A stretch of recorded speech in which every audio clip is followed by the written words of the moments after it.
bienvenue au Mapei World Paris pour ce nouveau numéro du Mapei Club avec un podcast intitulé Passion Carrelage.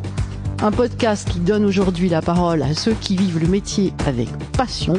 Et nous allons plonger dans l'univers du carrelage avec nos deux invités. Éric Blanchet, avec une société éponyme, Éric Blanchet. Absolument, bonjour. Bonjour Éric. Donc, artisan carreleur passionné et passionnant.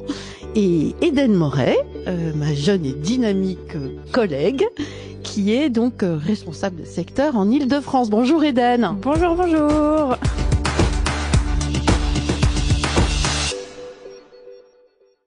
Alors, moi, je voudrais, Éric, que tu nous expliques un petit peu comment tu as découvert le métier de carreleur. Alors, découvert, c'est un grand mot. J'ai suivi un cursus scolaire traditionnel. Sorti de troisième, il fallait donner une orientation. Et en premier, j'avais mis dessinateur. Et en deuxième, carreleur. M'étant pas présenté au concours de dessinateur, j'ai fini carreleur. Et le dessin t'aide aujourd'hui dans ton métier. Absolument, j'y retrouve une certaine forme d'art. Et alors justement, qu'est-ce qui t'a immédiatement plu dans ce métier ? Le côté artistique, le rapport que l'on peut peut-être avoir avec le client. Le BTP, c'est des hommes au service des hommes. Oui, c'est le côté humain, chaleureux. C'est ça. Et qu'est-ce que tu pourrais dire de tes débuts, de tes années d'apprentissage ? Étant courageux à l'époque, ça s'est fait tout seul. Voilà, le matin on était obligé d'y aller, j'y allais. Donc ça s'est fait par la force des choses au quotidien. Un petit peu, ouais. Et alors je me tourne vers Eden. Toi, comment est-ce que tu as découvert ce métier, ce secteur ? Alors moi, j'ai toujours été un petit peu baignée dans le domaine du bâtiment depuis toute petite. Mon grand-père avait une entreprise générale de bâtiment. Mon père a suivi, donc depuis toute jeune, je suis sur les chantiers le mercredi après-midi, les week-ends. Et à l'époque, ils utilisaient déjà du Mapei. Donc c'est assez rigolo. Et puis j'ai eu l'opportunité d'arriver chez Mapei, donc j'ai foncé et c'est toujours un domaine qui m'a intéressée. Et tu as, je crois, une formation qui, pourtant, était très différente. Ah oui, j'ai pas du tout été dans le domaine du bâtiment pendant mes études. J'ai fait une licence à la fac de littérature et de cinéma, donc effectivement, ça n'a rien à voir. Tu vois, Éric disait que finalement, c'était de l'art. Donc, ce sont des secteurs qui se rejoignent très bien. Tout à fait. Et puis, j'ai eu une expérience précédente en tant que technico-commercial dans une entreprise d'installateurs de fenêtres de toit. Donc, j'ai commencé progressivement, en fait, à être dans le bâtiment et c'est un domaine qui me plaît. Donc, voilà, tu es revenu finalement aux premiers amours de ton enfance. C'est ça, tout à fait. Et on peut peut-être dire que le carrelage, ça peut être le 8e art après le 7e art. C'est vrai. Ah, excellent. C'est vrai. Excellent.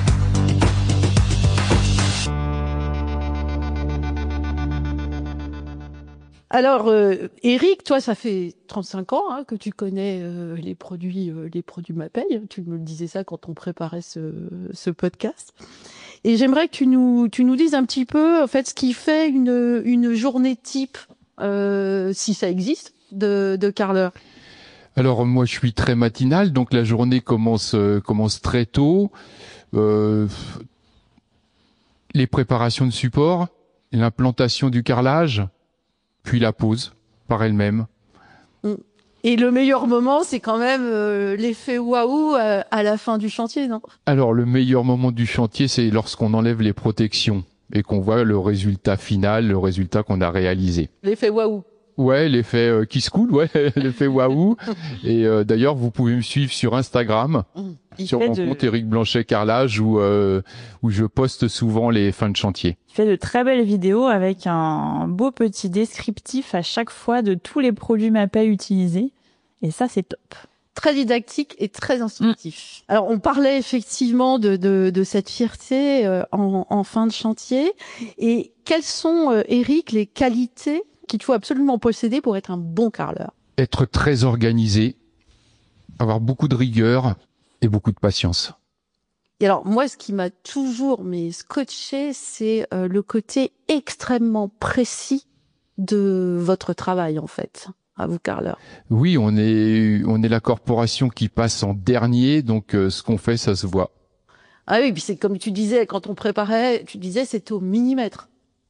C'est souvent du millimètre. Faut avoir un compas dans l'œil, un vrai compas dans l'œil. Absolument.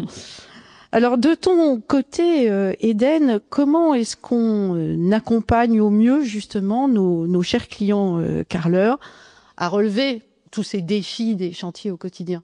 Alors, je pense qu'on accompagne au mieux nos clients carreleurs par les courriers de préconisation écrites, par la réactivité, par le suivi des chantiers qu'on doit avoir auprès de nos clients. Et quand je dis courrier de préconisation écrite, c'est vraiment important pour le carreleur et pour le client final. On a réalisé un beau chantier récemment avec Eric pour l'étanchéité d'une terrasse avec notre système Pure Top Easy. Et en fait, sur les courriers de préconisation, tout le processus d'application est précisé, tous les produits à utiliser sont précisés, et ça, pour le coup, c'est vraiment rassurant, que ce soit pour le carreleur et pour le client final. Pour un résultat de qualité et durable. Et l'accompagnement, Eden, c'est aussi des rencontres humaines. Ah oui, tout à fait. Le fait de rencontrer nos clients, d'échanger avec nos clients, de s'intéresser à ce qu'ils font, au chantier, c'est très important. Et surtout de suivre quotidiennement leur réalisation. Pour le coup, ça fait partie des relations humaines qu'on doit avoir et qui se perdent de plus en plus, je trouve, avec tout ce qui peut être digital. Mais je pense qu'il faut garder ce genre de relations humaines dans la vie quotidienne et avec nos clients. Côté humain que tu soulignais aussi, Eric, tout à l'heure. Oui, très important de rencontrer les gens et de pouvoir dialoguer avec eux.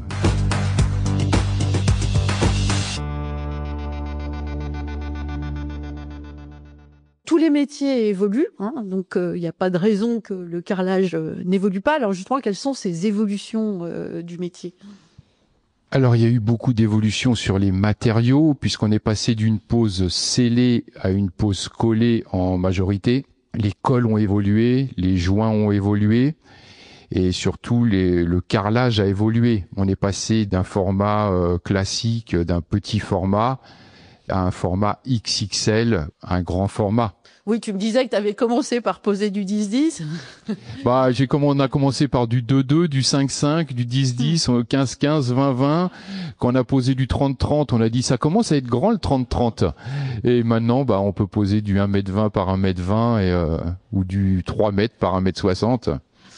Alors, Eden, un mot justement sur ces grands formats. C'est vrai que je rejoins Eric sur le fait qu'il y a de plus en plus de grands formats qu'on voyait peut-être beaucoup moins avant.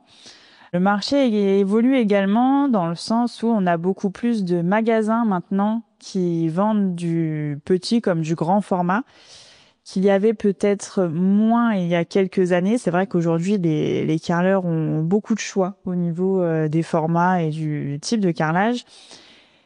Et d'ailleurs, par rapport à ça, nous avons, nos formations de la Mapei Academy qui peuvent vraiment aider les carreleurs. On a des formations pour la pose de très grands formats. Et ça, c'est des formations qui, pour le coup, sont primordiales. Quand on n'a pas l'habitude de poser du grand format, comme dit Eric, il faut être équipé au niveau du matériel pour poser du grand format. Et ceux qui n'ont pas l'habitude sont vraiment les bienvenus à nos formations. Et même ceux qui ont l'habitude aujourd'hui, avec nos formations Mapei Academy. Voilà, donc en fait, Mapei accompagne le changement du métier. Tout à fait. Le changement et l'évolution du métier de carreleur. Alors le carrelage, c'est un peu comme la mode, c'est des effets de mode. Maintenant, les clients veulent du grand format parce qu'ils veulent beaucoup plus de matière et beaucoup plus de continuité en fait. C'est ça. En matière. C'est ça. Et puis, si je peux rajouter quelque chose, je rebondis par rapport à ce que dit Eric. Au niveau des coloris, je pense qu'il y a des coloris aussi qui n'existaient pas avant et qu'on ne voyait pas. Donc il y a aussi un effet de mode par rapport aux coloris de joints. Et c'est vrai que notre gamme Ultra Color, nous avons un panel de coloris très important sur la gamme Ultra Color et je pense que les clients sont aussi satisfaits des coloris qu'on a aujourd'hui, qu'on ne voyait pas avant, qui étaient peut-être plus classiques. Oui, et puis les gens apprécient beaucoup le ton sur ton. C'est vrai. En fait, on peut faire ou du ton sur ton ou au contraire jouer la rupture. Et dans les deux cas, c'est vrai qu'on a une palette absolument extraordinaire. Tout à fait. Et avant, on le voyait moins, c'était plus du classique. Les joints étaient plus clairs et maintenant, c'est vrai que la gamme Ultracolor fonctionne très bien parce qu'il y a beaucoup de coloris et aujourd'hui, les joints de couleurs sont de plus en plus répandus. Je précise juste que tous ces coloris sont également disponibles en époxy. Tout à fait.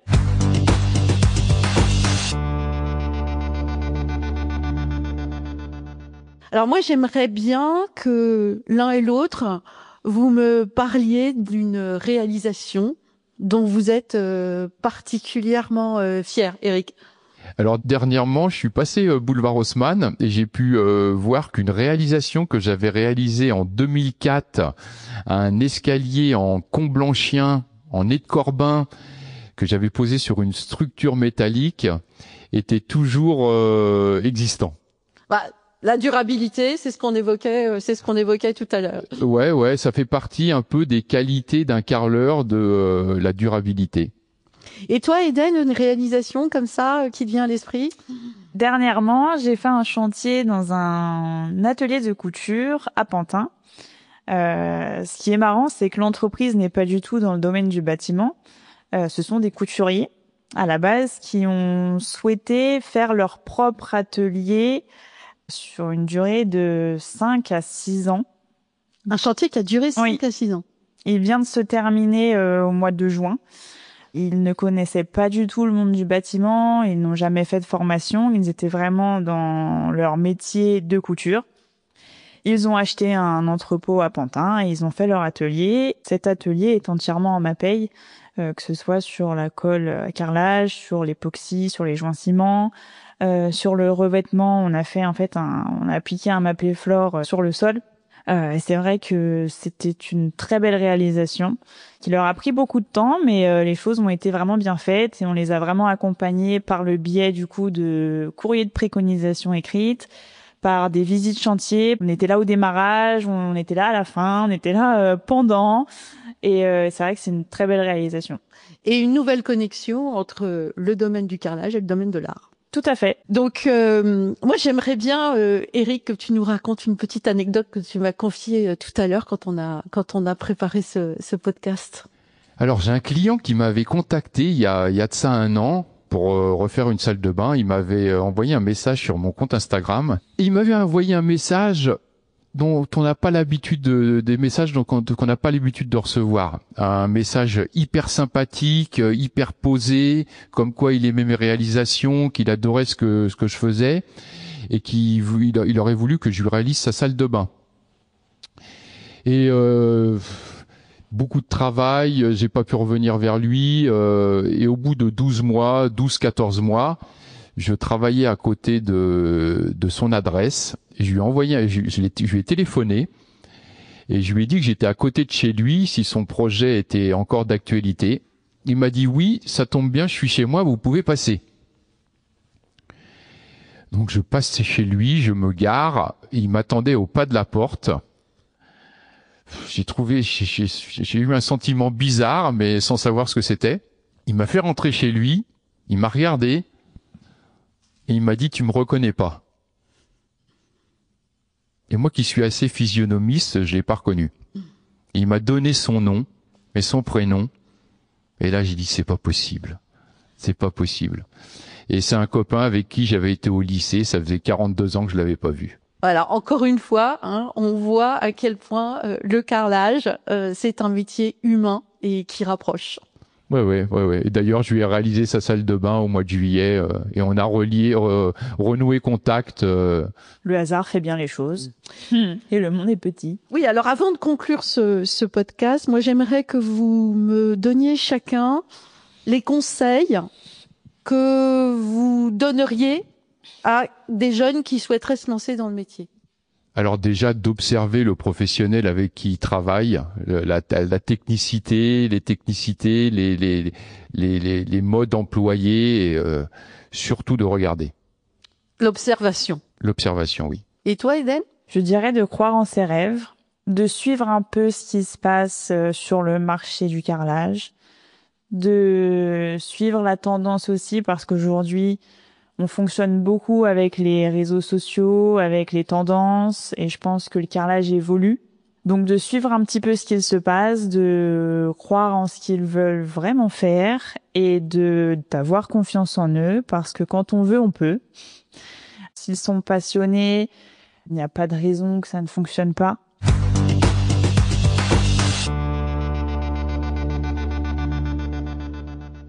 Alors nous arrivons au terme de ce podcast. Tradition oblige, je vais vous demander à chacun le mot de la fin. Pour moi, le carrelage, c'est Eden. Alors pour moi, le carrelage, c'est une forme d'art. C'est une forme d'art parce qu'il faut allier précision, patience, artistique. Il faut être très méticuleux. Et je pense qu'on peut appeler ça un art. Eh bien, Eric en est d'ailleurs la parfaite illustration. Donc, pour toi, Eric, le mot de la fin, le carrelage, c'est Satisfaisant. Eh bien, ceci sera le mot de la fin. Je vous remercie très chaleureusement tous les deux. Et je donne rendez-vous à notre cher auditoire pour un prochain numéro du Mapei Club. Bye bye. Merci à toi, Catherine. Bye bye. Merci à tous.